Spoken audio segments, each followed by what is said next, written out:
Hi guys! Road trip kami today ni Honey. Dumaan muna kami ng 7-Eleven para bumili ng makakain at maiinom namin sa biyahe. Bumili ako ng ice latte. Sobrang init na din kasi ngayon. Charan! Ayan, tapos na din siya.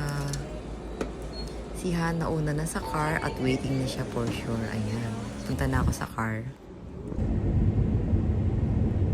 Back to biyahe na ulit kami. Ang biyahe pala namin is 1.5 hour bago makarating dun sa pupuntahan namin. Siyan muna ang driver for today. For sure, pag inantok yan, pauwi ako ang magdadrive. Kaya ayan, malapit na rin kami. Charan! Ayan, nandito na nga kami. Kailangan pala namin pumila para sa order namin.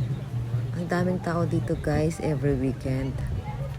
Ang pinaka-specialty pala nila dito, yung chicken. Parang sa atin, barbecue chicken, kanyan.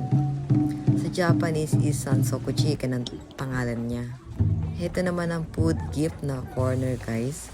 Naka-order na nga kami at naghahanap na kami ng table na mapopwestuhan namin. Ayan. Ito nga, guys. At itong nakita namin na bakante dito, Bahay Kubo. O, diba? Ang cool-cool lang niya. First time namin may try itong Bahay Kubo na to. Sa ilang beses din namin pagpunta dito. Ang cute-cute. Good for two lang talaga siya. Ayan, dumating na si Manong staff para sa aming ocha or tea. Nature at so relaxing ang ambience, guys. Nakaka-relax. Ayan ang paligid niya. From dun sa loob ng Bahay Kubo. Ayan, kampay na kami ni Han para sa tea. Ito na rin ang order namin. Dumating na. Ito palang musubi or Japanese onigiri.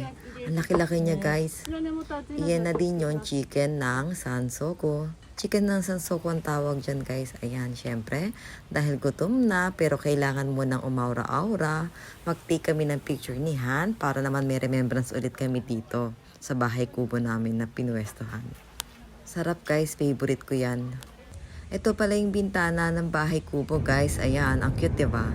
Biyahe na kami po uwi, guys. Ayan, at susunduin pa namin si Nachang para naman sa dinner namin. Gusto kasi niya kumain ng ganito. Ayan, sushi for dinner kami tonight, guys. Dahil weekend, syempre, dapat hindi na rin ako magluto muna, diba? Dahil pahinga din pag may time. Sushi trend pala ang tawag sa ganyan dito, guys. Diba? Or Shinkansen. Ayan, aura muna ulit, guys, bago kumain, syempre, diba, picture, ganyan. Pero sila, sige, kain lang kayo. Ayan pala si Nachang. Sinundo namin kanina dahil naglakad sila ng mga friends niya. After nun, nagpasundo na siya sa amin. Kaya, ayan, sabi ko, kain lang kami dito sa sushi para uuwi na lang kami para maligo. At matulog. Ayan, syempre, kailangan aura-aura mo na kami naman, diba? Sige, kain lang sila. Ako, picture, diba? Video, ganyan. Ito pala mga kinain ko, guys.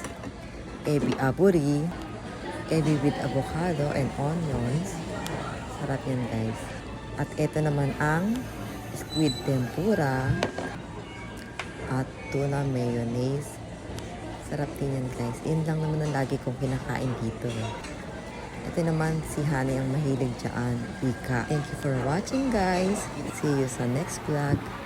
Bye! God bless!